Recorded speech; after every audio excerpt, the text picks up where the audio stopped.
Very good morning. Today topic 12th physics வந்து பாத்தீங்கன்னா ஒரு creative questions, important questions. என்ன அப்படின்னு பாத்தீங்கன்னா unit 7 polarization angle for the water. Polarization angle for the water. எவ்வளவு கொடுத்துருக்காங்க?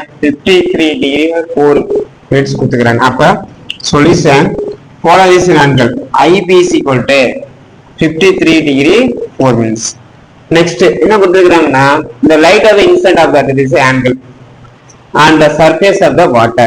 The angle of the reflection of water. எவ்வளவு reflection ஆயிருக்கு அப்படின்னு சொல்லி கேட்டுக்கிறாங்க. இதுதான் கொஸ்டின்ஸ். இப்போ நம்ம பார்த்துடலாம். இப்போ இதுக்கு ஃபார்முலா என்ன அப்படின்னு பார்த்தீங்கன்னா RB is equal to 90 degree minus IB அல்லது R is equal to 90 degree minus IB. அப்போ R is equal to 90 degree minus polarization value வந்து பார்த்தீங்கன்னா 53 degree 4. அப்ப R is equal to 90 degree minus பண்ணீங்க அப்படின்னு பார்த்தீங்கன்னா நம்மளுக்கு we get the answer 36 degree வருகின்றது. அப்ப இது ஆன்சர். அப்ப இது எந்த ஆப்ஷன் சூட்டபிள் அப்படின்னு பார்த்தீங்கன்னா இந்த ஆப்ஷன் சூட்டபிள். இதுக்கு ஆன்சர் வந்து பார்த்தீங்கன்னா D. Thank you.